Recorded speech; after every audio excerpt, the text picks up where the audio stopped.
71 वर्षीय ससुर रोज अपनी लकवाग्रस्त बहू को नहलाते थे और उनके इस काम से पूरे गांव में बातें होने लगी। लोग ताने कसते और कानाफूसी करते थे।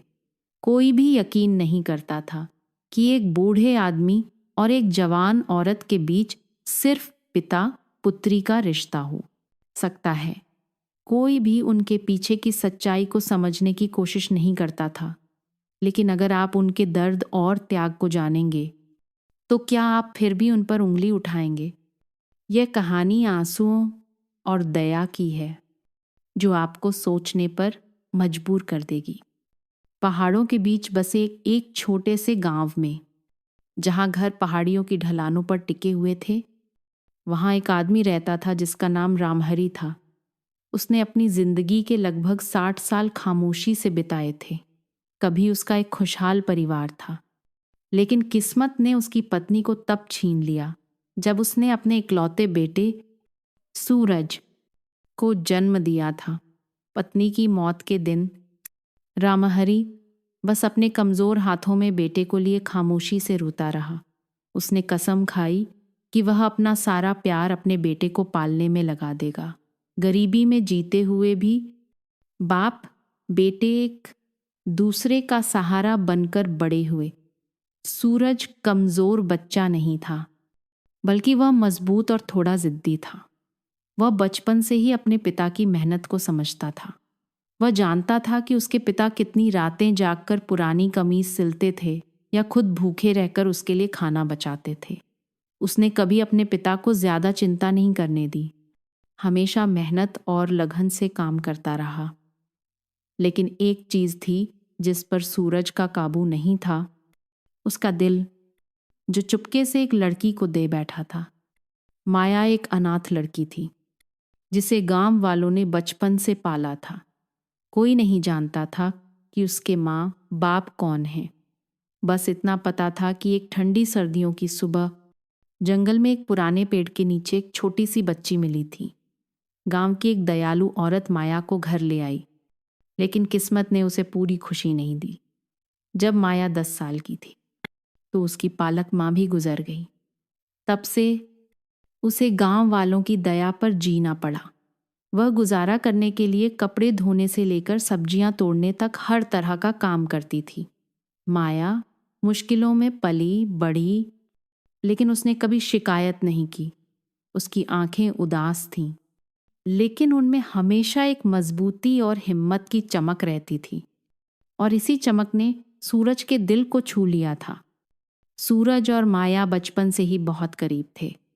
वे दोनों बांस के झुरमुटों के बीच बड़े हुए, पके हुए धान के खेतों में साथ साथ खेले। उनके बीच कोई दिखावटी प्यार की बातें नहीं थीं, नहीं कोई बड़े बड़े वादे। बस खामोशी में एक दूसरे को देखना, नदी पार करते समय कसकर हाथ पकड़ना और शाम को आग के पास बैठकर भविष्य के बारे में बातें करना ही उनका प्यार था। एक दिन सूरज अपने पिता के सामने खड़ा हुआ। उसकी आंखों में पहले से कहीं ज्यादा हिम्मत थी। बाबूजी, मैं माया से शादी करना चाहता हूं। रामहरी उस समय बांस की टोकरी बुन रहे थे। यह सुनकर उनके हाथ रुक गए। उन्होंने अपने बेटे की तरफ देखा। उनकी आंखों में गहरी सोच थी। माया अच्छी लड़की है, लेकिन तुम दोनों का कोई सहारा नहीं है। अगर बाद में मुश्किलें आईं तो क्या तुम संभाल पाओगे? सूरज ने अपनी मुट्ठी भींच ली। बाबूजी, आपने मुझे अकेले पाला, किसी की मदद नहीं ली। मैं भी वैसा ही हूं। मुझे मुश्किलों से डर नहीं लगता। रामहरि ने एक गहरी सांस ली। उन्होंने अपनी पूरी जिंदगी अकेले बिताई थी, लेकिन वह नहीं चाहते थे कि उनका बेटा भी अकेला रहे। वह जानते थे कि सूरज ने फैसला कर लिया है और उसे कोई नहीं बदल सकता। और इस तरह उस छोटे से गांव में एक सादी सी शादी हुई। बारात में न कोई सजी हुई डोली थी, न ही सफेद शादी का जोड़ा या कोई बड़ी दावत। बस एक ऊबड़ खाबड़ कच्चा रास्ता था, जिस पर एक लड़का एक लड़की को अपनी पीठ पर लादकर पहाड़ियों और छोटी नदी के पार ले जा रहा था, और गांव वाले खुशी से शोर मचा रहे थे। माया ने एक पारंपरिक पोशाक पहनी थी जिसे गांव की औरतों ने खुद सिला था। उसके गले में चांदी के पुराने कंगन थे जो रामहरि की पत्नी के थे और जिन्हें उन्होंने सहेज कर रखा था। उन्होंने बहू के घर आने से पहले उसे देते हुए कहा, यह उसकी माँ की निशानी है। आज मैं ये तुम्हें सौंप रहा हूं, तुम्हें अपनी बेटी मानकर। माया की आंखों में आंसू आ गए। जिंदगी में पहली बार उसे लगा कि उसका अपना कोई घर है। उस रात रिवाज के मुताबिक नई दुल्हन को कमरे में बैठकर दूल्हे के परिवार का इंतजार करना था, जो अपने पूर्वजों की पूजा कर रहे थे। लेकिन सूरज के घर में ज्यादा कुछ नहीं था। बस एक छोटी सी थाली में उबला हुआ चिकन और चावल थे। रामहरि ने माया की थाली में मांस का एक टुकड़ा रखा और धीमी आवाज में कहा, यह घर गरीब है, यहाँ ज्यादा कुछ नहीं है, लेकिन जो भी है हम सब मिलकर खाएंगे। माया ने होंठ भींच लिए। उसकी आंखों में आंसू थे। उसे यकीन नहीं हो रहा था कि एक दिन उसे कोई बाबूजी कहने वाला मिलेगा। रामहरि ज्यादा बात करने वाले इंसान नहीं थे, लेकिन उस दिन उनकी आंखों में एक अजीब सी गर्माहट थी। उन्हें एक होशियार बहू नहीं चाहिए थी, बस कोई ऐसा चाहिए था जो उनके बेटे के साथ रहे और जिंदगी का बोझ बांटे। उस रात जब सब लोग चले गए, माया बरामदे में आई जहां रामहरि चाय पी रहे थे। रामहरि उसे देखकर हैरान रह गए। उसने फिर से धीरे से कहा, बाबूजी। रामहरि हंस पड़े। कई सालों की तन्हाई के बाद ये उनकी पहली हंसी थी। तो आज से मेरी एक और बेटी हो गई। पहाड़ी हवा अपने साथ ठंडक लेकर आई, लेकिन उस छोटे से घर में एक नई रोशनी जली थी। एक नया परिवार शुरू हुआ था। जिस दिन से माया बहू बनकर आई, पहाड़ों के किनारे बसा वह छोटा सा घर और भी आप हो गया। सुबह सूरज निकलने से पहले ही रामहरि उठ जाते, आग जलाते, पानी गर्म करते और चाय बनाते। वह अपनी पुरानी बांस की कुर्सी पर बैठकर चाय की चुस्कियां लेते और अपने बेटे को खेत पर जाने की तैयारी करते देखते। सूरज हमेशा जल्दी उठता। उसके मजबूत कंधों पर कुदाल होती और जब भी उसकी पत्नी उसे आवाज देती, सूरज, थोड़ा नाश्ता करके जाओ, नहीं तो भूखे रह जाओगे, तो उसके चेहरे पर एक मुस्कान आ जाती। वह दौड़कर बाहर आती। उसके हाथ में गर्म चावल का एक गोला होता। सूरज मुस्कुराकर उसे ले लेता और फिर उसका छोटा सा हाथ पकड़कर धीरे से दबाता। जब मेरे पास इतनी अच्छी पत्नी है तो मैं भूखा कैसे रह सकता हूँ। रामहरि चुपचाप यह सब देखते रहते। उनकी झुर्रियों वाली आंखों में खुशी की चमक दिखाई देती। इस घर में आखिरकार हंसी, खुशी की आवाजें गूंजने लगी थीं। एक औरत के हाथों की देखभाल महसूस हो रही थी।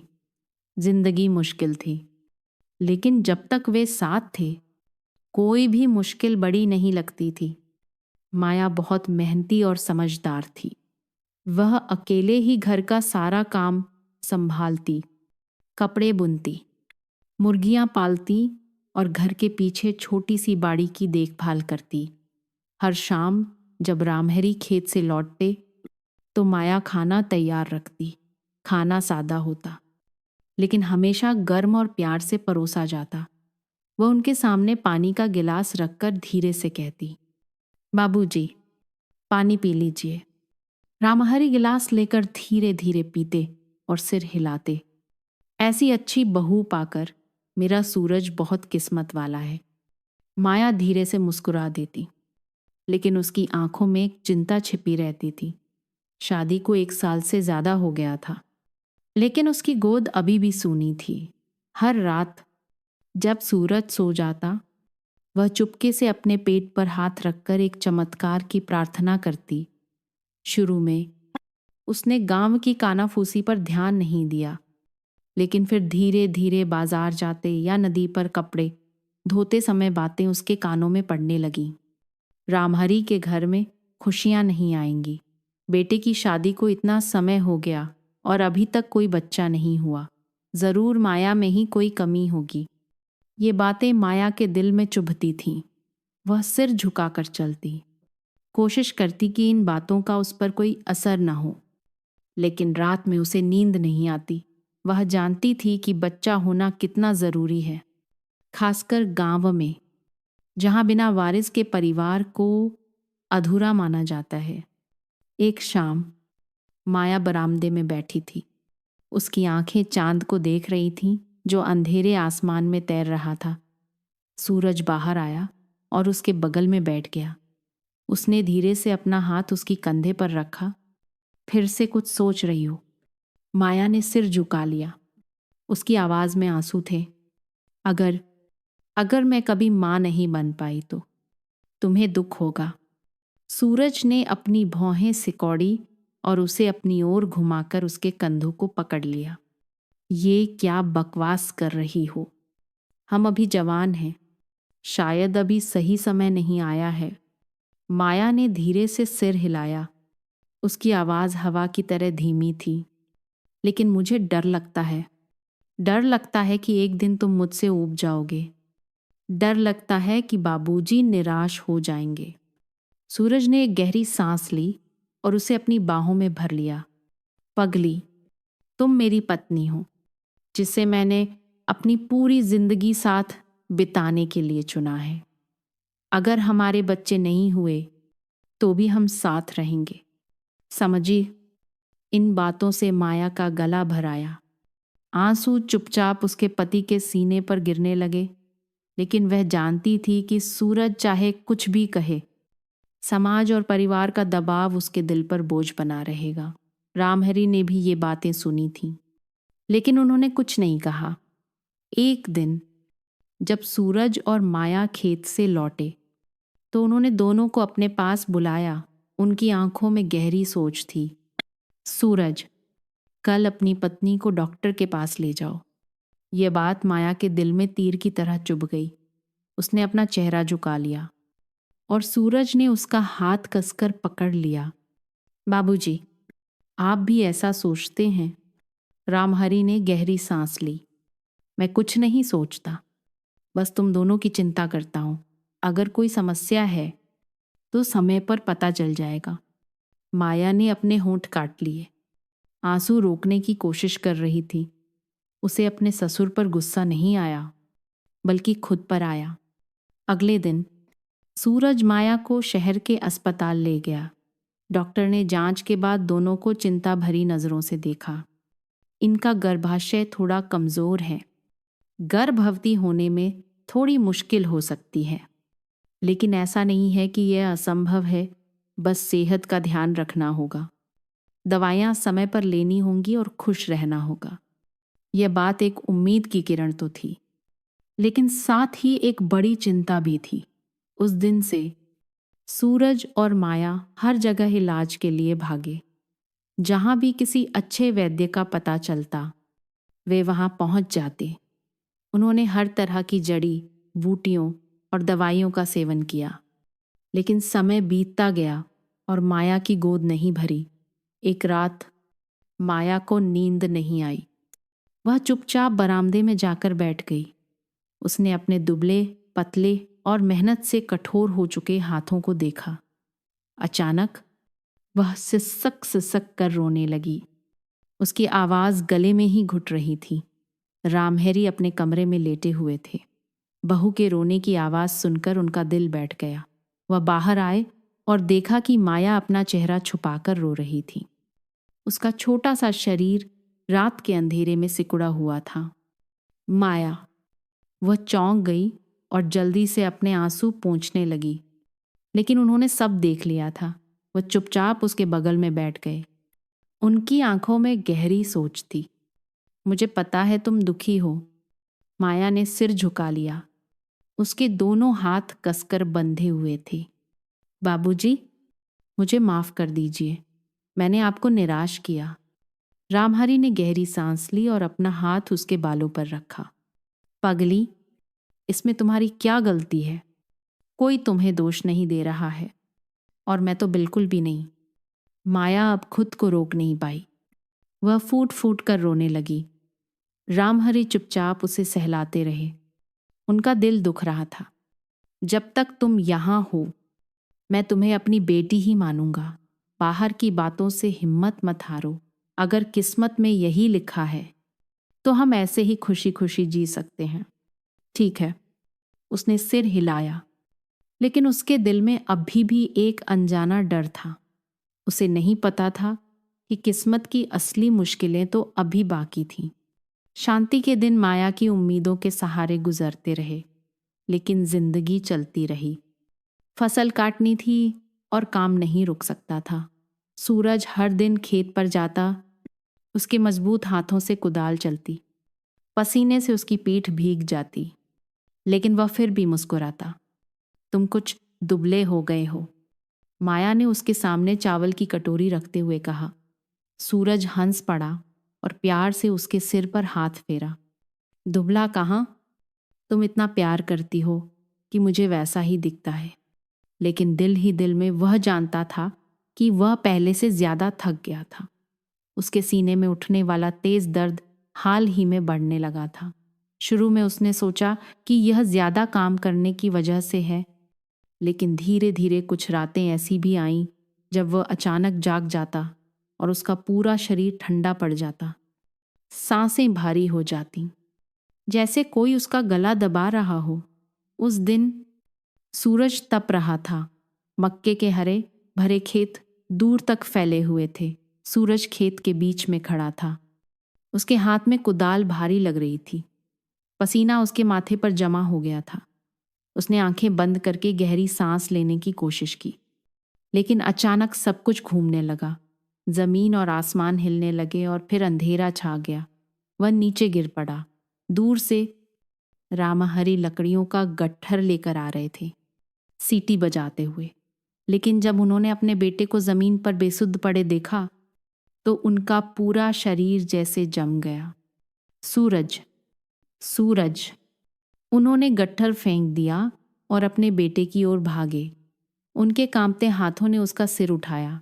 सूरज का चेहरा पीला पड़ गया था।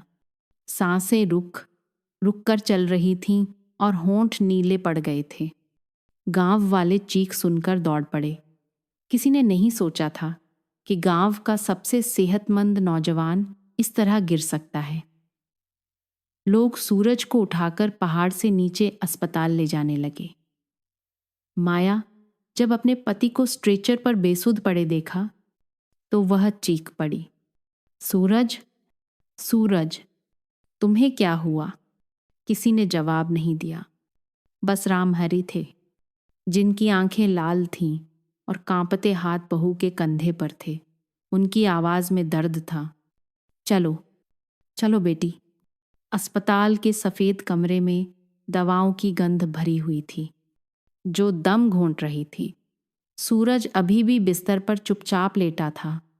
उसकी आंखें बंद थीं।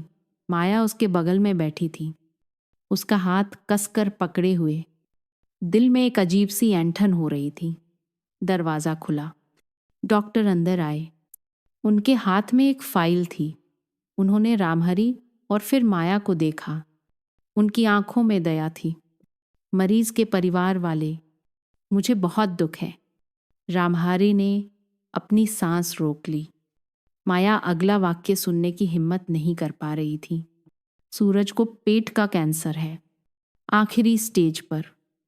कैंसर की कोशिकाएं फैल चुकी हैं। पूरा कमरा खामोशी में डूब गया। माया को लगा जैसे किसी ने उसके सीने पर जोर से मुक्का मारा हो। उसका दिल तेजी से धड़कने लगा। पूरा शरीर कांपने लगा। उसे अपने कानों पर यकीन नहीं हो रहा था। वह लगातार सिर हिला रही थी।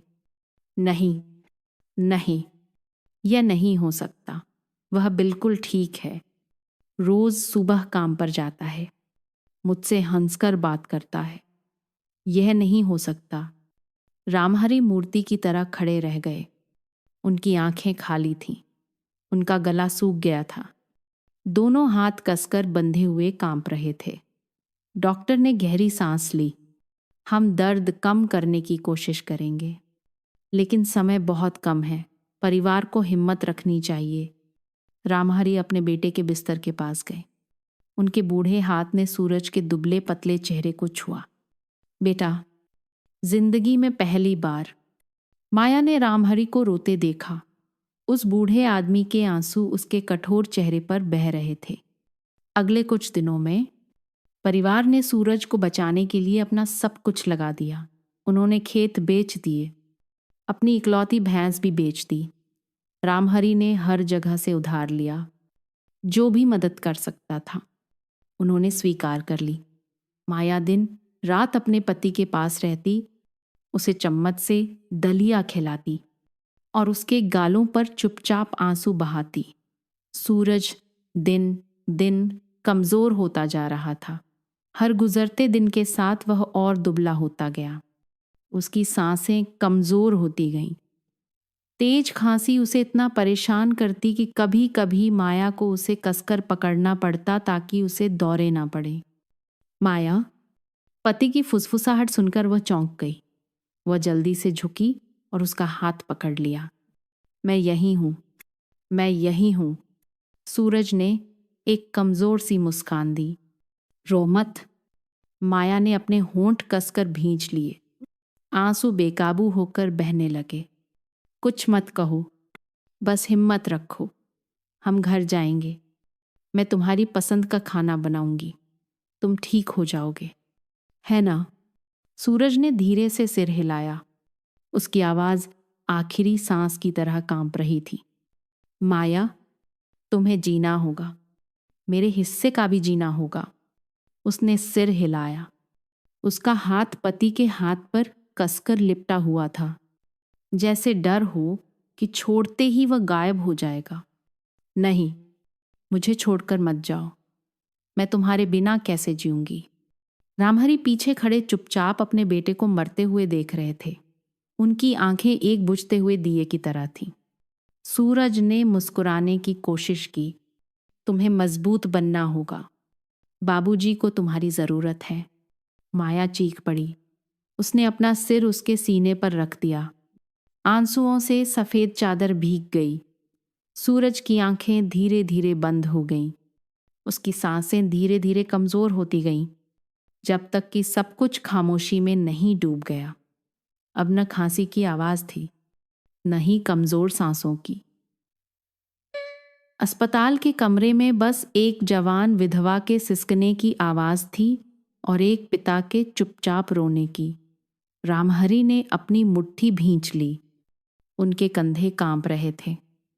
उन्होंने अपनी पूरी जिंदगी में बहुत दुख सहे थे, लेकिन अपने इकलौते बेटे को खोने का दर्द ऐसा था जैसे उनका दिल फट गया हो। वह चुपचाप अपने बेटे के बिस्तर के पास खड़े रहे, उसके पीले चेहरे को देखते हुए। उनकी आवाज आंसुओं में टूट गई। तुम चले गए, अब हम बाप बेटी कैसे जिएंगे? सूरज, उस रात खिड़की से ठंडी हवा का झोंका आया। आसमान में अचानक बारिश होने लगी, जैसे वह भी एक बिछड़ी हुई आत्मा के लिए रो रहा हो। सूरज के अंतिम संस्कार के बाद पहाड़ों के बीच बसा वह छोटा सा घर खामोशी में डूब गया। अब सूरज की हंसी की आवाजें नहीं गूंजती थीं, न ही उसका मजबूत शरीर मक्के के खेतों के बीच आता जाता दिखता था। बस एक बूढ़ा पिता था जो अपने बेटे को खोने के गम में डूबा हुआ था, और एक जवान विधवा जो हर दिन निराशा में जी रही थी। माया जैसे बदल गई थी। वह किसी से बात नहीं करती थी, न रोती थी, न हंसती थी। बस चुपचाप खिड़की के पास बैठकर दूर आसमान को देखती रहती थी। उसका चेहरा मुरझा गया था। त्वचा इतनी पीली पड़ गई थी कि रामहरि को देखकर दुख होता था। पहले माया ही खाना बनाती थी, घर साफ करती थी और सूरज का इंतजार करती थी, लेकिन अब वह खाने को छूती भी नहीं थी। रामहरि ने बहू के सामने चावल की कटोरी रखी। उनकी आवाज भारी थी। बेटी, कुछ खा लो, तुम ऐसे नहीं रह सकती। माया ने धीरे से सिर हिलाया। उसकी खाली आंखें नीचे देख रही थीं। मुझे भूख नहीं है। रामहरि ने अपनी मुट्ठी भींच ली। एक गहरी सांस को रोकने की कोशिश कर रहे थे। वह जानते थे कि जिसे आप प्यार करते हैं उसे खोना बहुत बड़ा दर्द है, लेकिन वह अपनी बहू को इस तरह टूटते हुए नहीं देख सकते थे। माया, मैंने भी अपना बेटा खोया है, लेकिन हमें जीना होगा। तुम भी। सूरज तुम्हें इस हाल में नहीं देखना चाहता। अपने पति का नाम सुनते ही माया का पूरा शरीर कांप गया। उसने अपने होंठ कसकर भींच लिए। आंसू चुपचाप उसके हाथों पर गिरने लगे। लेकिन अब जीने का क्या मतलब है? बाबूजी। रामहरि चुप हो गए। ऐसे सवालों का उनके पास कोई जवाब नहीं था। वह बस इतना जानते थे कि सूरज चला गया है, लेकिन माया अभी भी यहाँ है। वह बेटी जिसे उन्हें अब संभालना है। लेकिन उन्हें नहीं पता था कि यह एक और दुखद कहानी की शुरुआत थी। अगले कुछ दिनों में माया की सेहत और बिगड़ने लगी। शुरू में उसे बस शरीर में थकान महसूस होती थी। हाथ पैर कभी कभी अजीब तरह से सुन्न हो जाते थे, लेकिन फिर ये लक्षण और बढ़ने लगे। एक शाम रामहरि घर के पीछे लकड़ियां काट रहे थे। तभी रसोई से बर्तन गिरने की आवाज आई। वह दौड़कर अंदर गए और देखा कि माया फर्श पर गिरी हुई है। उसके हाथ कांप रहे थे और आंखें डर से बड़ी हो गई थीं। बेटी, क्या हुआ? वह उसे उठाने के लिए झुके, लेकिन माया खड़ी नहीं हो पा रही थी। वह कांपते हुए अपने हाथों को देखकर रोने लगी। बाबूजी, मेरे हाथों में कोई जान नहीं है। रामहरि के दिल में एक अनजाना डर समा गया। उन्होंने हिम्मत बनाए रखी और बहू को बिठाया, लेकिन माया उनके दिए हुए पानी के गिलास को भी नहीं पकड़ पा रही थी। उसका हाथ कांपने लगा और गिलास जमीन पर गिरकर टूट गया। वह फूट फूट कर रोने लगी। उसकी निराश आंखें उन्हें देख रही थीं। बाबूजी, मुझे क्या हो गया है? रामहरि के पास कोई जवाब नहीं था। उन्होंने देखा कि उनकी बहू दिन ब दिन कमजोर होती जा रही है। उसकी आंखों में कोई चमक नहीं थी। शरीर इतना दुबला हो गया था कि कपड़े ढीले हो गए थे। कई दिनों तक देखने के बाद उन्होंने महसूस किया कि माया अब पहले की तरह चल फिर नहीं सकती। उसके पैर कमजोर हो गए थे, हर कदम पर कांपते थे, जैसे कभी भी गिर सकती है। अब और इंतजार नहीं किया जा सकता था। उन्होंने अपनी बहू को शहर के अस्पताल ले जाने का फैसला किया। अस्पताल में कमरे में तनाव का माहौल था। डॉक्टर के हाथ में रिपोर्ट थी। उनकी आंखों में उस बूढ़े आदमी को देखकर दया आ गई। आप मरीज के घर वाले हैं। रामहरि ने सिर हिलाया। उनके हाथ कसकर बंधे हुए थे। जी, मेरी बहू को क्या हुआ है? डॉक्टर साहब। डॉक्टर ने गहरी सांस ली और रिपोर्ट मेज पर रखी। उनकी आवाज गंभीर थी। माया को तंत्रिका और गति संबंधी विकार है। यह एक दुर्लभ बीमारी है जो मांसपेशियों पर नियंत्रण को प्रभावित करती है, जिससे मरीज धीरे धीरे चलने फिरने की क्षमता खो देता है। रामहरि को लगा जैसे किसी ने उनके सीने पर जोर से मुक्का मारा हो। उन्होंने हिम्मत बनाए रखने की कोशिश की, लेकिन उनकी आवाज कांप रही थी। क्या इसका कोई इलाज है? डॉक्टर ने सिर हिलाया। उनकी आंखों में अफसोस था। यह बीमारी बहुत तेजी से बढ़ती है। अभी हम केवल लक्षणों को कम करने के लिए दवाएं दे सकते हैं, लेकिन ठीक होने की संभावना लगभग नहीं है। रामहरि कुर्सी पर जैसे जम गए। उनका पूरा शरीर बेजान हो गया था। उन्हें वह दिन याद आया जब माया पहली बार बहू बनकर आई थी। वह लड़की हमेशा फुर्तीली, होशियार और मुस्कुराती रहती थी, और आज वह एक ऐसे शरीर में कैद हो गई थी जो दिन ब दिन कमजोर होता जा रहा था। जब वे घर लौटे तो माया ने रिपोर्ट के बारे में नहीं पूछा। वह समझ गई थी, बस सच का सामना करने की हिम्मत नहीं थी। अगले कुछ दिनों तक माया लगभग बिस्तर से नहीं उठी। रामहरि रोज सुबह जल्दी उठकर उसके लिए दलिया बनाते, उसे एक एक चम्मच खिलाते। तुम्हें खाना होगा। बेटी, चाहे कुछ भी हो जाए, हिम्मत मत हारो। माया ने उन्हें देखा। उसकी आंखों में कृतज्ञता थी। बाबूजी, क्या मैं आपके लिए बोझ नहीं हूं? रामहरी ने कटोरी नीचे रखी और उसे बहुत देर तक देखा। बोझ? क्यों? तुम मेरी बहू हो। सूरज जिसे प्यार करता था, सूरज नहीं रहा, लेकिन मैं तो हूं। मैं तुम्हें अकेला नहीं छोड़ूंगा। माया के पीले गालों पर चुपचाप आंसू बहने लगे। अगले कुछ दिनों में उनका जीवन पूरी तरह से बदल गया। हर दिन रामहरी माया को उठाकर बरामदे में बिठाते ताकि वह ताज़ी हवा ले सके। ठंड में वह उसके लिए आग जलाते। खाने के समय वह ध्यान से उसे एक एक चम्मच खिलाते। लेकिन सबसे मुश्किल काम था उसे नहलाना। पहली बार जब रामहरी उसे घर के पीछे ले गए तो माया फूट फूट कर रोने लगी। बाबूजी, मैं यह नहीं कर सकती। मुझे बहुत शर्म आ रही है। रामहरी ने उसके कमजोर कंधे को धीरे से दबाया।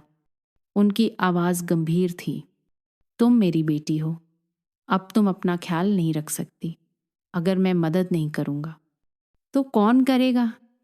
माया ने उनके कंधे पर सिर रखकर एक बच्चे की तरह सिसकना शुरू कर दिया। उस दिन से लोगों ने देखा कि एक बूढ़ा आदमी दिन रात अपनी बहू की देखभाल कर रहा है, जैसे वह एक बच्चा हो।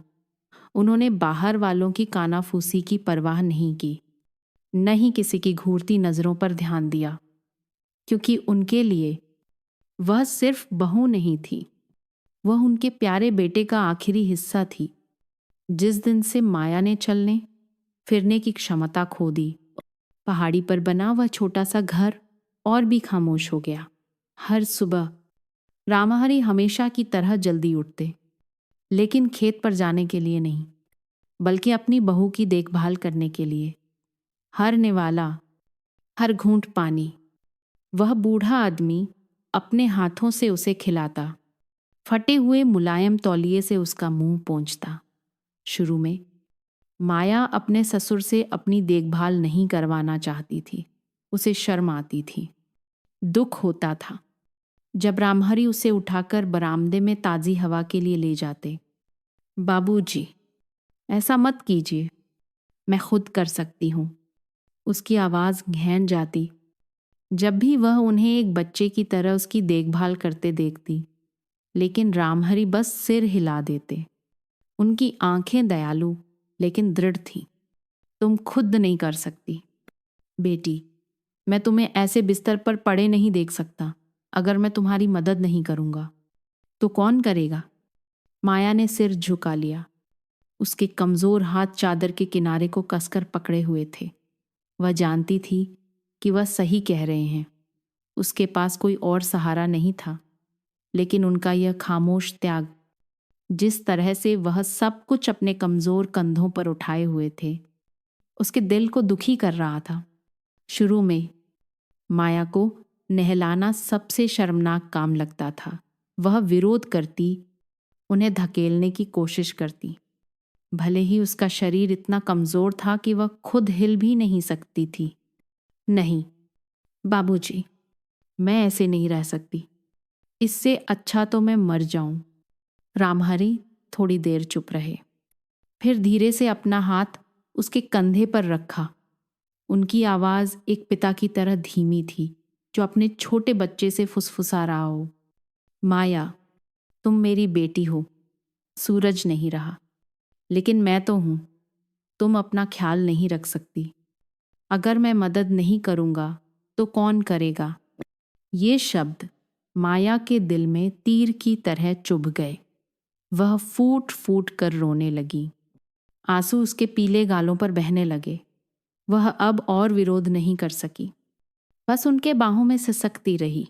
शुरू में जब रामहरी माया को उठाकर बरामदे में घुमाने ले जाते तो लोग छिप छिप कर देखते और फुसफुसाते, लेकिन धीरे धीरे बुरी बातें फैलने लगीं। क्या तुम लोगों ने देखा? वह आदमी दिन भर अपनी बहू के आसपास घूमता रहता है, ये ठीक नहीं लगता।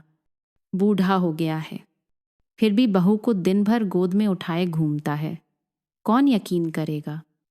इस गांव में सबको अजीब लग रहा है। सूरज को मरे हुए ज्यादा समय नहीं हुआ और ससुर बहू ऐसे चिपके रहते हैं। कौन जाने उस घर में क्या हो रहा है। ये कानाफूसी गांव के हर कोने में फैल गई, बाजार से लेकर बड़ों की बैठकों तक। शुरू में तो बस अजनबी लोग थे, लेकिन फिर करीबी रिश्तेदार भी रामहरी को शक की नज़र से देखने लगे। एक दिन जब वह माया को नहलाने के लिए गर्म पानी कर रहे थे, तो एक दूर की रिश्तेदार कमला घर आई। उसकी आवाज़ में ताना था, रामहरी भाई, मैं साफ साफ कहती हूँ, यह ठीक नहीं है। मर्द और औरत एक ही घर में रहते हैं, चाहे ससुर बहू ही क्यों न हो। थोड़ी दूरी होनी चाहिए। रामहरी ने काम रोक दिया। उनकी बूढ़ी आंखें धीरे धीरे उठीं और उसे देखा। उनकी आवाज़ गुस्से से कांप रही थी। कमला, तुम मुझे कैसा इंसान समझती हो? कमला हंस पड़ी, हाथ बांधकर खंभे से टिक गई। मैं ये नहीं कह रही कि तुम गलत हो, लेकिन गांव वाले तरह तरह की बातें कर रहे हैं। तुम बहू को गोद में उठाकर नहलाते हो, दिन भर उसे उठाए घूमते हो। कोई देखेगा तो शक क्यों नहीं करेगा? उसकी हर बात रामहरी के दिल में चुभ रही थी। उन्होंने अपनी जिंदगी में बहुत दुख सहे थे, लेकिन उन्होंने कभी नहीं सोचा था कि एक दिन उन्हें अपने ही लोग ऐसी शक की नज़रों से देखेंगे। रामहरी ने गुस्से में मेज पर हाथ मारा। उनकी आवाज़ कांप रही थी। तुम कहती हो मैं बहू को गोद में उठाता हूँ, तो तुम ही बताओ, वह खुद चल नहीं सकती, खुद नहा नहीं सकती, खुद खा नहीं सकती, तो कौन उसकी देखभाल करेगा? तुम या इस गांव का कोई और? कमला चुप हो गई, लेकिन फिर भी अड्डी रही। फिर भी ये ठीक नहीं है। तुम उसे शहर के अस्पताल में भेज सकते हो, किसी को देखभाल के लिए रख सकते हो। ऐसे करने से जल्दी ही और बदनामी होगी।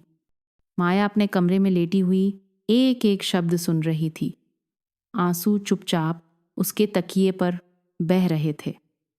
वह जानती थी कि रामहरी क्या क्या सह रहे हैं, जानती थी कि वह उसकी रक्षा कर रहे हैं, लेकिन वह इन बुरी बातों को रोकने के लिए कुछ नहीं कर सकती थी। उस रात उसने रामहरी को अपने पास बुलाया। उसकी आवाज़ कांप रही थी। बाबूजी, मैं अब और जीना नहीं चाहती। मैं लोगों की नज़रें और नहीं सह सकती। रामहरी चौंक गए।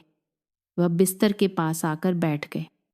उनके कठोर हाथ ने माया के छोटे से हाथ को पकड़ लिया। उनकी आवाज़ भावना से भर गई। माया, ऐसा मत कहो। बेटी, तुम मेरी बेटी हो। मैं तुम्हें हार मानने नहीं दे सकता, लेकिन वे मेरे और आपके बारे में क्या क्या कह रहे हैं, मैं ये बातें और नहीं सह सकती। वह घेर गई। आंसू बहने लगे। रामहरी ने उसे बहुत देर तक देखा। फिर उनकी आवाज़ दर्द और हिम्मत से भर गई। वे शायद न समझी, लेकिन मैं समझता हूँ। मैं जानता हूँ कि तुम्हें मेरी ज़रूरत है। माया फूट फूट कर रोने लगी। उसने अपना सिर उस बूढ़े पिता के सीने में छिपा लिया। अफवाहें अभी भी नहीं रुकी थीं, लेकिन उस छोटे से घर में जिंदगी की मुश्किलों के बीच एक पिता अपनी बहू की रक्षा करने के लिए दृढ़ था, चाहे उसे सब कुछ क्यों न दांव पर लगाना पड़े। रामहरी और माया के बारे में अफवाहें अब सिर्फ पीठ पीछे की बातें नहीं रह गई थीं। वे सूखी घास में आग की तरह पूरे गांव में फैल गईं। हर बाजार, हर खाने की मेज पर मुख्य कहानी बन गई। यह सच में अविश्वसनीय है। वह अपनी बहू से इतना प्यार करता है कि दिन भर उसे गोद में उठाए उसकी देखभाल करता रहता है। कोई भी बिना किसी मतलब के इतना अच्छा नहीं होता। तुम लोग देखना, बेटे को मरे ज़्यादा समय नहीं हुआ और ससुर बहू एक दूसरे से ऐसे चिपके रहते हैं जैसे कोई और है ही नहीं। यह बिल्कुल भी ठीक नहीं है। ये बुरी बातें सिर्फ गांव तक ही सीमित नहीं रहीं, बल्कि स्थानीय प्रशासन तक भी पहुंच गई। एक गुमनाम शिकायत पत्र पंचायत को भेजा गया जिसमें बहुत ही बुरी बातें लिखी थीं। रामहरी अपनी बहू के साथ गलत व्यवहार कर रहा है। उसकी लकवाग्रस्त हालत का फायदा उठाकर वह गलत काम कर रहा है। प्रशासन से अनुरोध है कि कुछ बुरा होने से पहले तुरंत जांच करे। उस सुबह जब रामहरी माया को दलिया खिला चुके थे, बाहर कुत्तों के भौंकने और फिर तेजी से कदमों की आवाज आई। वह कुछ समझ पाते इससे पहले ही एक गंभीर आवाज गूंजी, रामहरी जी, क्या आप घर पर हैं? हम पंचायत के अधिकारी हैं, आपको हमारे साथ चलना होगा। रामहरी चौंक गए। उन्होंने कटोरी नीचे रखी और दरवाजे की ओर देखा। 3 आदमी खड़े थे, जिनमें से एक ने अधिकारी की पोशाक पहनी हुई थी। उसका चेहरा गंभीर था। माया कमरे में लेटी हुई यह सुनकर कांपने लगी। उसने अपने ससुर का कुर्ता कसकर पकड़ लिया। उसकी कमजोर आवाज में कहा, बाबूजी, वे क्यों आए हैं? रामहरी ने अपनी बहू के दुबले पतले हाथ को कसकर पकड़ लिया। उनकी आंखों में एक पल के लिए धुंधलापन छा गया। वह जानते थे कि क्या हो रहा है। जानते थे कि अफवाहें अब सिर्फ बातें नहीं रह गई हैं। वह उठे और दरवाजे की ओर बढ़े। उनकी आवाज गहरी थी, क्या बात है जो मुझे पंचायत बुला रहे हैं? अधिकारी ने उन्हें थोड़ी देर देखा, फिर अपना गला साफ किया। आप बस हमारे साथ चलिए, हमें कुछ बातों की जांच करनी है। रामहरी ने कुछ नहीं कहा। उन्होंने अपनी पुरानी फटी हुई कमीज ठीक की और फिर मुड़कर माया को देखा। वह उन्हें चिंता और डर से देख रही थी।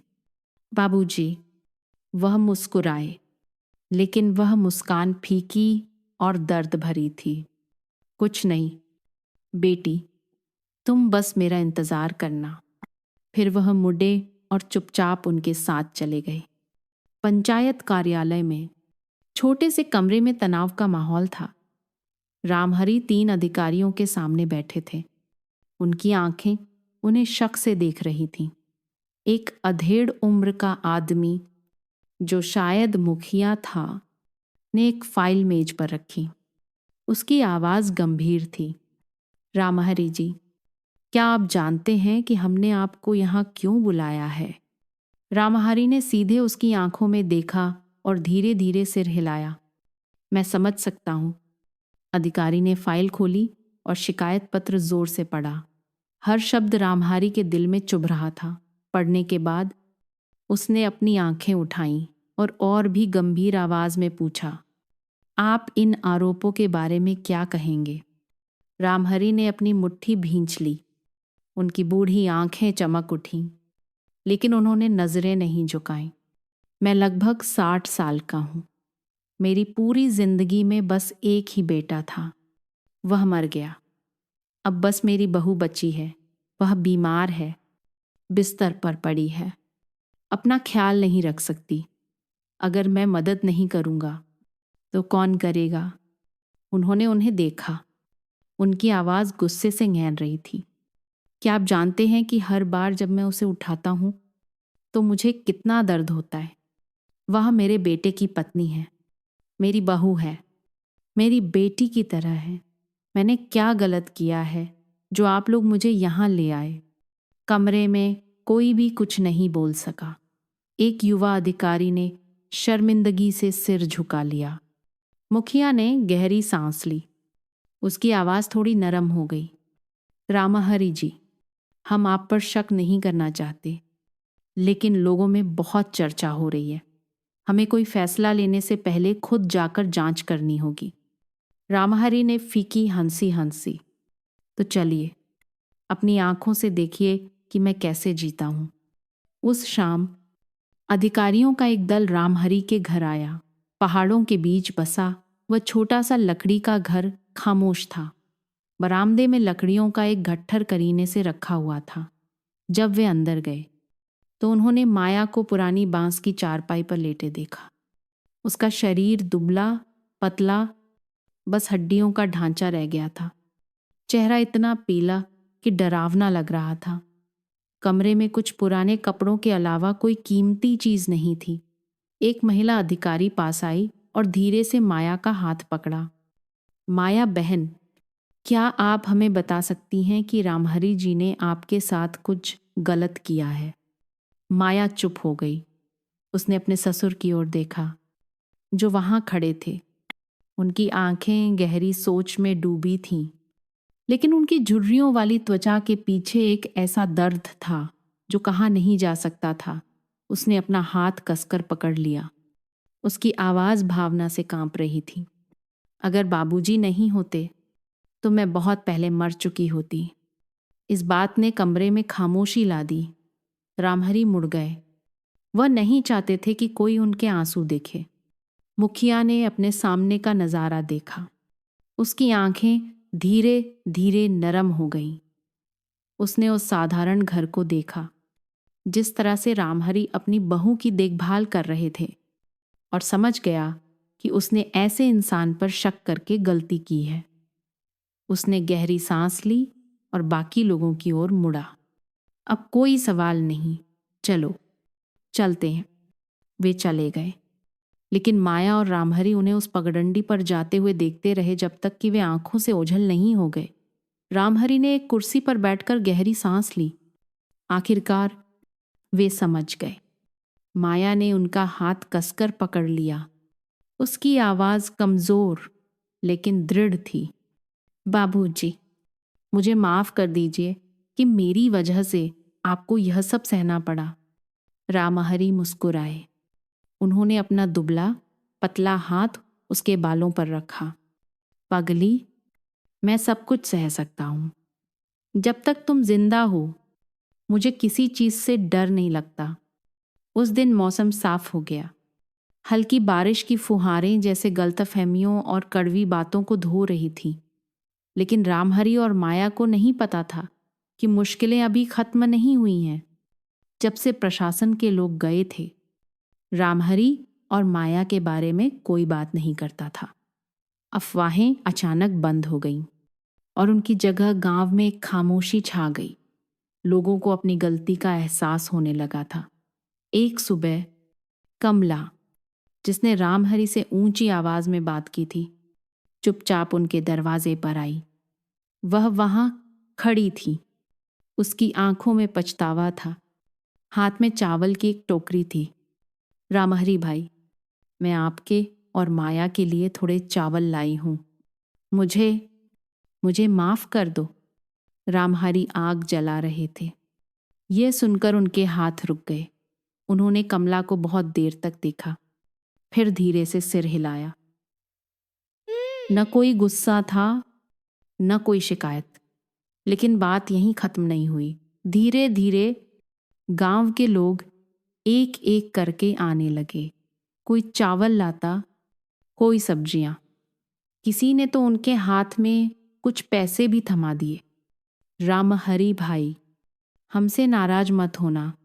हमसे गलती हो गई। माया का इलाज कराओ। वह अभी बहुत जवान है। उन लोगों को देखकर जिन्होंने कभी उनकी आलोचना की थी, आज सच्ची आंखों से उनके सामने खड़े थे। रामहरि ने कुछ नहीं कहा, बस उनका मन थोड़ा हल्का हो गया। लेकिन सबसे ज्यादा हैरानी उन्हें गांव के सरपंच के फैसले से हुई। उस दिन पूरे गांव की पंचायत बुलाई गई। सरपंच खड़े हुए। उनकी आवाज गंभीर थी। हमसे गलती हुई कि हमने अफवाहों को एक अच्छे इंसान को चोट पहुंचाने दिया, लेकिन अब पछताने का नहीं, बल्कि कुछ करने का समय है। उस पंचायत के बाद एक चंदा इकट्ठा करने का अभियान शुरू हुआ। जिसके पास जो था उसने दिया। कुछ ही दिनों में माया को शहर के अस्पताल ले जाने के लिए पर्याप्त पैसे जमा हो गए। जिस दिन वे जा रहे थे, पूरा गांव उन्हें विदा करने आया। सबने कहा, वहां जाकर ठीक होकर आना।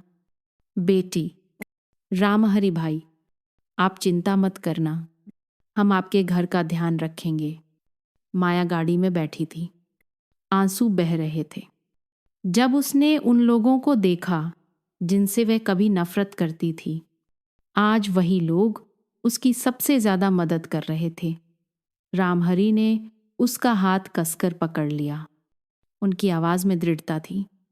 तुम्हें हिम्मत रखनी होगी। सुना। माया ने सिर हिलाया। उसकी आंखों में एक उम्मीद की किरण थी, जो उसने सोचा था कि वह कभी वापस नहीं आएगी। शहर में माया का एक विशेष फिजियोथेरेपी से इलाज शुरू हुआ।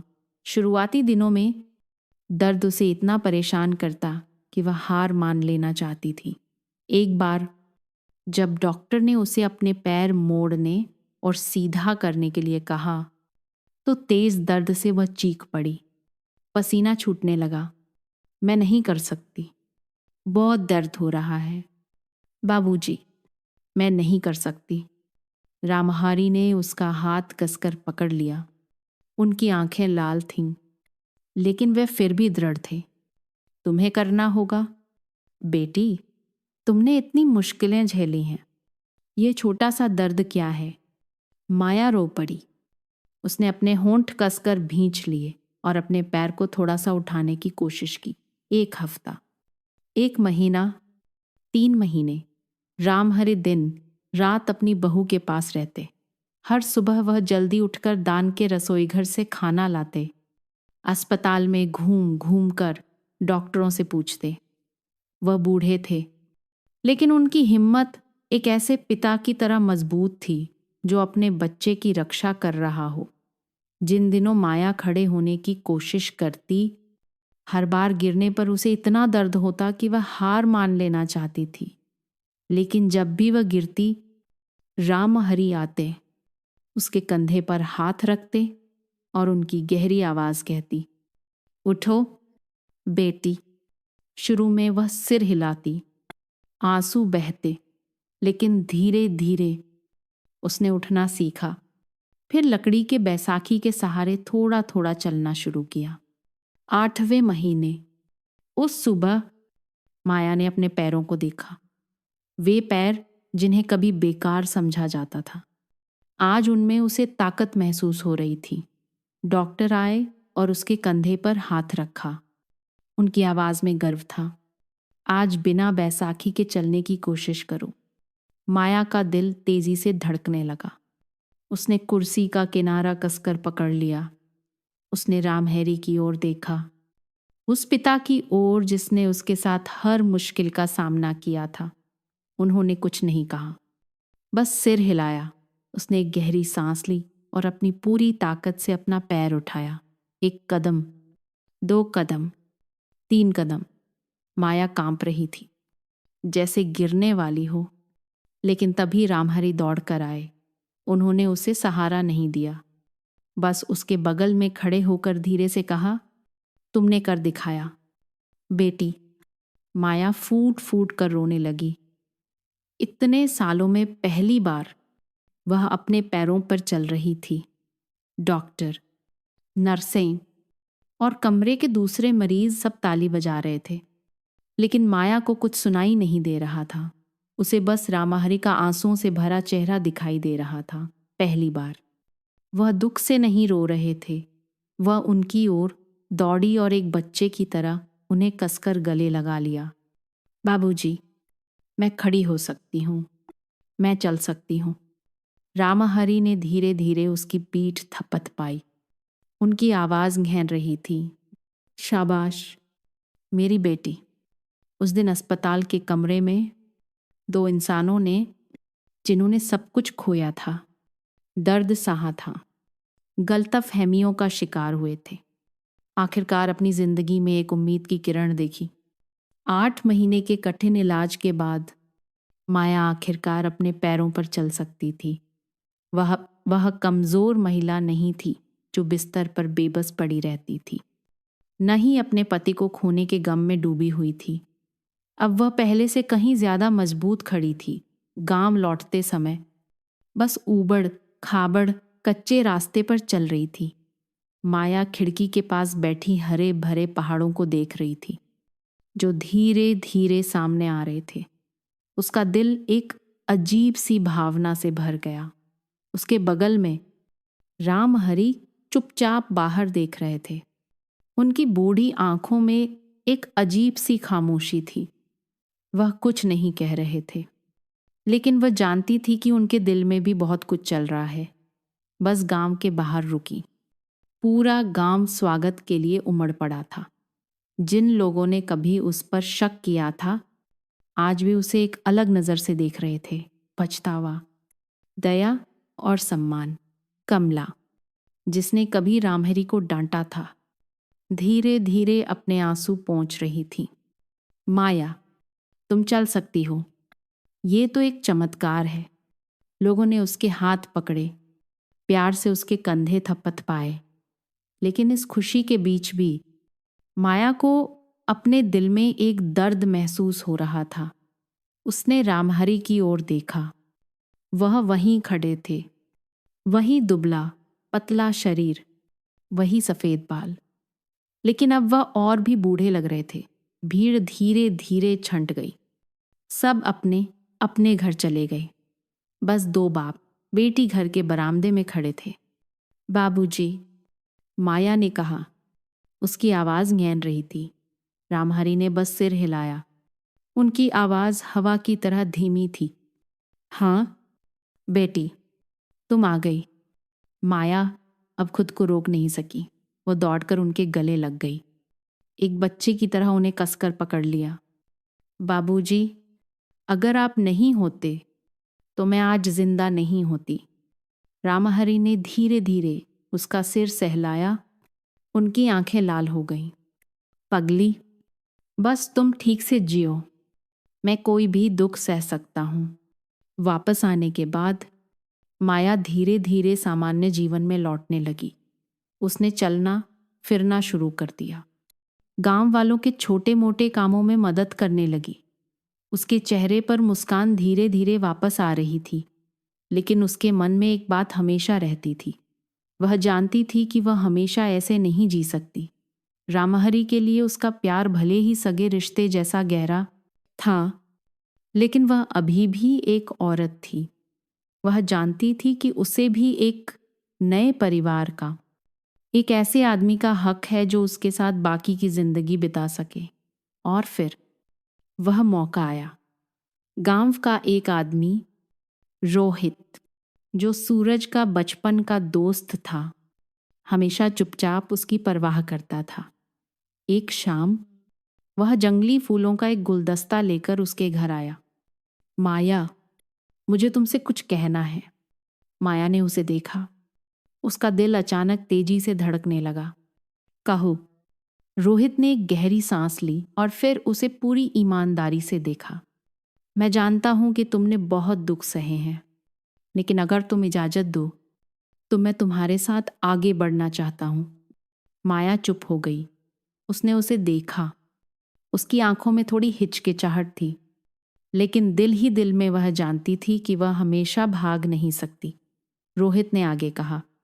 उसकी आवाज़ गहरी थी। मैं किसी की जगह नहीं लेना चाहता। मैं बस चाहता हूं कि तुम जानो कि तुम फिर से खुश हो सकती हो। ये शब्द उसके दिल को छू गए। क्या उसे खुश होने का हक नहीं था? बिल्कुल था। लेकिन रामहरी का क्या? उस रात माया रामहरी के साथ आग के पास बैठी थी। वह अपने हाथ में गर्म चाय का कप घुमा रही थी। उसका मन भारी था। आखिर में उसने हिचकिचाते हुए उनकी ओर देखा। बाबूजी, अगर एक दिन मैं दूसरी शादी कर लूं तो क्या आप मुझसे नाराज होंगे? रामहरी एक पल के लिए रुक गए। उन्होंने चाय का कप नीचे रखा। उनकी बूढ़ी आंखें उसे बहुत देर तक देखती रहीं। फिर वह मुस्कुराए, लेकिन वह एक उदास मुस्कान थी। नाराज नहीं, लेकिन दुखी जरूर होगा। माया ने अपने होंठ कसकर भींच लिए। आंसू उसकी आंखों के कोनों से बह निकले। बाबूजी, रामहरी ने अपना हाथ बढ़ाया और धीरे से उसका हाथ पकड़ लिया। उनकी आवाज़ कांप रही थी, लेकिन फिर भी शांत थी। मैंने एक बेटा खोया है। मैं नहीं चाहता कि तुम एक जिंदा लाश की तरह जियो। माया रो पड़ी। लेकिन बाबूजी, आपका क्या होगा? मैं चली जाऊंगी तो आपकी देखभाल कौन करेगा? रामहरी ने धीरे धीरे सांस ली। उनकी आंखें दूर आसमान को देख रही थीं। मैंने अपनी आधी से ज़्यादा जिंदगी अकेले बिताई है। बेटी, क्या तुम्हें लगता है कि मुझे आदत नहीं है? माया ने सिर हिलाया। नहीं, मैं आपको अकेला नहीं छोड़ सकती। या फिर आप मेरे साथ रहने चलिए। रामहरि ने उसे देखा और फिर सिर हिलाया। नहीं बेटी, मुझे यहीं की आदत है। यहाँ सूरज का घर है। यहाँ उसकी माँ के साथ मेरी यादें हैं। मैं दूसरी जगह नहीं रह पाऊंगा। वह घुटनों के बल बैठकर उन्हें गले लगाकर फूट फूट कर रोने लगी। लेकिन मुझे आपकी चिंता रहेगी। रामहरि ने धीरे से उसके बालों को सहलाया। उनकी आवाज़ दयालु थी। तुम अपनी खुशी ढूंढो, मेरी चिंता मत करो। माया ने अपना सिर उनके सीने में छिपा लिया। उसके आंसू उनकी कमीज को भिगो रहे थे। वह जानती थी कि यह उसकी जिंदगी का सबसे मुश्किल फैसला है। वह जा सकती थी, लेकिन उसका दिल हमेशा यहीं रहेगा, जहां एक पिता ने उसके लिए अपनी पूरी जिंदगी कुर्बान कर दी थी। अगले कुछ दिनों में माया ने रामहरि के साथ ज्यादा समय बिताया। उसने उनकी छत की मरम्मत में मदद की, आंगन साफ किया और हर भोजन में उनकी आदतों को याद करने की कोशिश की। जिस तरह से वह सुबह गर्म चाय पीना पसंद करते थे, जिस तरह से वह हमेशा बाएं हाथ से खाते थे, जिस तरह से वह चुपचाप उस खाली कुर्सी को देखते थे जहां कभी सूरज बैठता था, वह सब कुछ याद रखना चाहती थी, क्योंकि वह जानती थी कि उसे जल्द ही यह जगह छोड़नी होगी। उस सुबह माया अपना सामान बैग में रख रही थी। उसका दिल भारी था। रामहरि बरामदे में खड़े थे। उसे प्यार भरी लेकिन अफसोस भरी नजरों से देख रहे थे। जा रही हो तो अपना ख्याल रखना। माया दौड़कर आखिरी बार उन्हें कसकर गले लगा लिया। आप भी बाबूजी, मुझे भूल मत जाना। रामहरि हंस पड़े, लेकिन उनकी आवाज घेर रही थी। कैसे भूल सकता हूं पगली। वह मुड़ी और गाड़ी में बैठ गई। आंसू बहते रहे। गाड़ी चल पड़ी। पीछे एक दुबला पतला साया बरामदे में खड़ा रह गया, लेकिन उसे नहीं पता था कि यह उनकी आखिरी मुलाकात नहीं थी, क्योंकि किस्मत ने उन्हें अभी पूरी तरह से अलग नहीं किया था।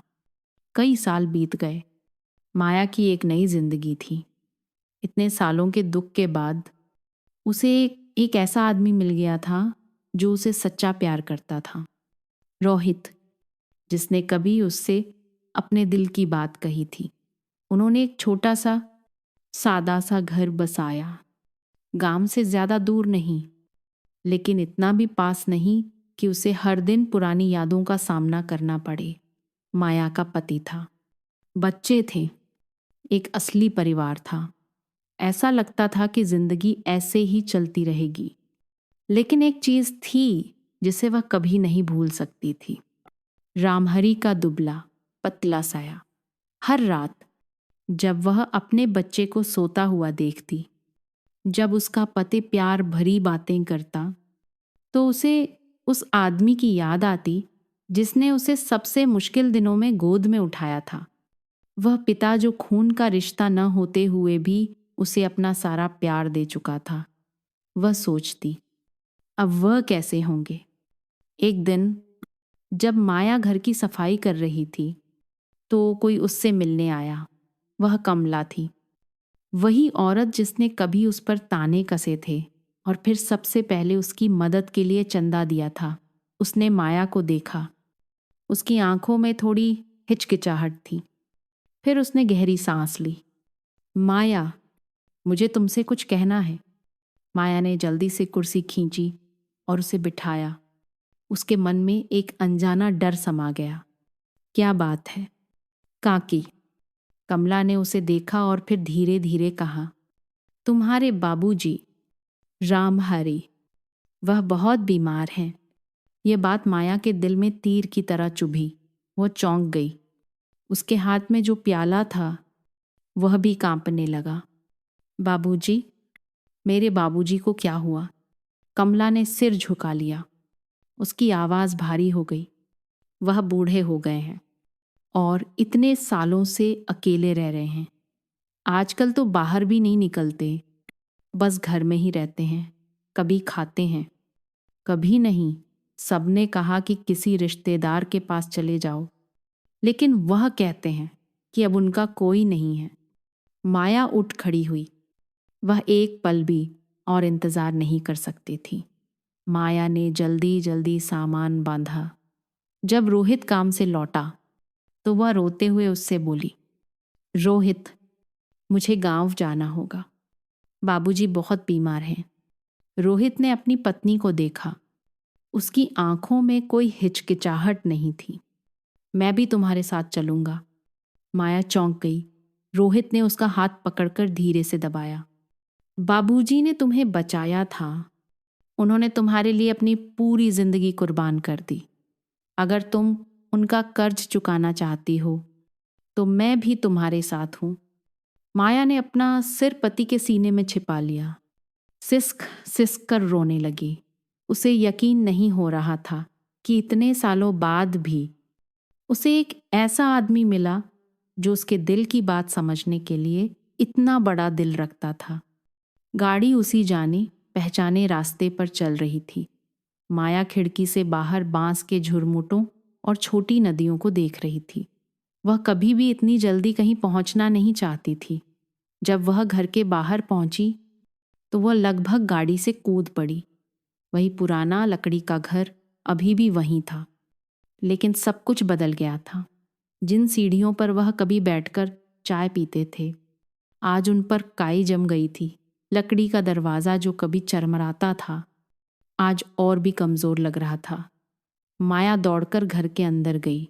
उसके सामने उसी पुरानी बांस की चारपाई पर रामहरी लेटे थे। वह पहले से बहुत दुबले हो गए थे। बाल सफ़ेद हो गए थे।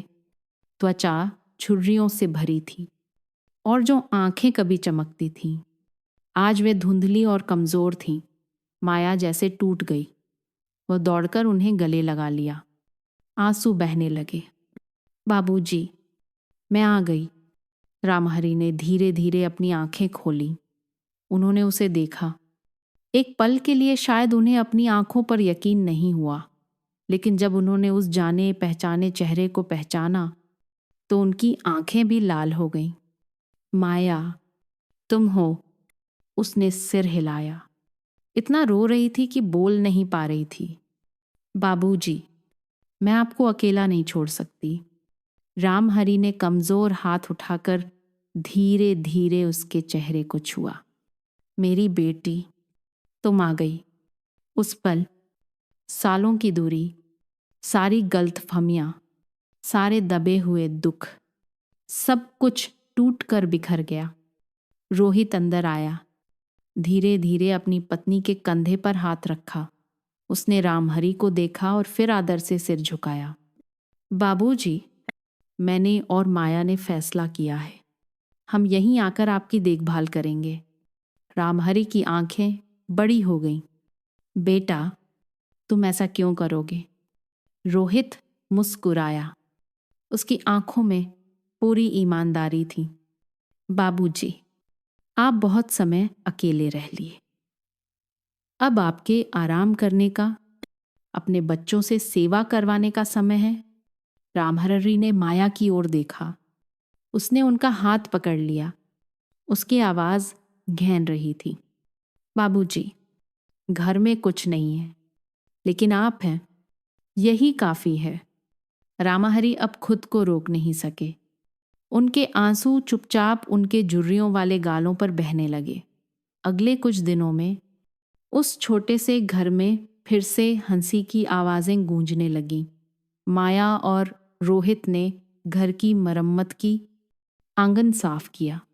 हर सुबह रामहरी अब अकेले आग के पास नहीं बैठते थे, बल्कि माया उन्हें चाय देती थी। रोहित उन्हें गांव में घुमाने ले जाता था। गांव के लोग, जिन्होंने कभी कड़वी बातें कही थीं, आज जब घर के पास से गुजरते तो रुककर नमस्ते करते। अब कोई कुछ नहीं कहता था, कोई शक नहीं करता था, क्योंकि अब वे समझ गए थे कि रामहरी की अच्छाई कभी गलत नहीं थी। एक शाम जब सूरज डूब रहा था और आसमान लाल हो गया था, रामहरि ने माया को अपने पास बुलाया। उन्होंने उसे बहुत देर तक देखा और फिर धीरे धीरे कहा, अब मुझे कोई अफसोस नहीं है बेटी, मैंने इतनी उम्र जी ली, अब कोई इच्छा बाकी नहीं है। माया रो पड़ी। उसने उनका हाथ कसकर पकड़ लिया। बाबूजी, ऐसा मत कहिए, आपको बहुत जीना है ताकि हम आपका कर्ज चुका सकें। रामहरि ने प्यार से मुस्कुराया। मुझे कोई कर्ज नहीं चाहिए बेटी, मुझे बस तुम्हारी खुशी चाहिए। माया ने उन्हें देखा, उस बूढ़े पिता के साये को जिसने उसे प्यार करने के लिए अपनी पूरी जिंदगी लगा दी थी। उस पल वह जान गई कि जिंदगी चाहे कितनी भी बदल जाए, एक चीज कभी नहीं बदलेगी, उनका प्यार उसके लिए और उसका प्यार उनके लिए। और इतने सालों बाद रामहरि आखिरकार अकेले नहीं थे। इस कहानी के आखिरी पन्ने पढ़ते हुए मेरा दिल सच में भर आया। मैं सिर्फ रामहरि के माया के प्रति असीम प्यार से ही भावुक नहीं हुआ, बल्कि उसमें उन लोगों की छवि भी देखी जिन्होंने दूसरों के लिए अपनी पूरी जिंदगी कुर्बान कर दी और बदले में एक धन्यवाद भी नहीं मांगा। अच्छाई पर कभी कभी सबसे ज्यादा शक किया जाता है। रामहरि ने अपनी पूरी जिंदगी सिर्फ अपनी बहू को प्यार करने और उसकी रक्षा करने में बिता दी, लेकिन बदले में उन्हें समाज की कितनी ही घृणा और कड़वी बातें सहनी पड़ी। उनके दिए हुए प्यार को गलत समझकर बुरी अफवाहों में बदल दिया गया और फिर उन्हें एक अकेले टूटे हुए इंसान के रूप में जीना पड़ा, जिसे अपने ही लोगों ने गलत ठहराया। लेकिन उन्होंने कभी पछतावा नहीं किया। वह वहीं रहे, चुपचाप सब कुछ करते रहे, सिर्फ माया को जीने का एक मौका देने के लिए, मजबूत बने रहने का एक कारण देने के लिए। और आखिर में उन्हें ना तो खुद को सही साबित करने की जरूरत पड़ी, न ही किसी से सराहना की। उन्हें बस एक ही चीज चाहिए थी, माया को खुश देखना। शायद यही सबसे पवित्र चीज है जो एक इंसान दूसरे को दे सकता है, बिना शर्त का त्याग। मैं सोचता हूं, बाहर कितने लोग रामहरि जैसे हैं, कितने लोगों ने अपनी पूरी जिंदगी दूसरों को प्यार करने, उनकी रक्षा करने में लगा दी और बदले में सिर्फ शक और कड़वी बातें पाईं। कितने लोग चुपचाप त्याग कर रहे हैं, अपने कंधों पर दुख का एक पूरा आसमान उठाए हुए हैं और किसी को पता भी नहीं है। और कितनी बार हमने अपनी जिंदगी में किसी को सिर्फ अपनी आंखों से देखकर, अपने कानों से सुनकर, बिना पीछे की सच्चाई जाने गलत ठहरा दिया है। इस कहानी ने मुझे एहसास दिलाया कि जिंदगी का आखिरी सच हमेशा अच्छी चीजों में ही होता है। रामहरि को यह साबित करने की जरूरत नहीं थी कि वह सही हैं, न ही अफवाहों के सामने सफाई देने की। उन्होंने बस चुपचाप अपने प्यार से सब कुछ साबित कर दिया और आखिर में वह अकेले नहीं रहे। वह ठंडक या गुमनामी में नहीं मरे, न ही लोगों के गलत फैसलों के बीच दुनिया से गए। उन्हें उनका इनाम मिला, भले ही थोड़ी देर से, लेकिन प्यार चाहे कितना भी देर से क्यों ना मिले, हमेशा समझा जाता है। मुझे विश्वास है कि आप इन पंक्तियों को एक भावुक दिल से पढ़ रहे हैं।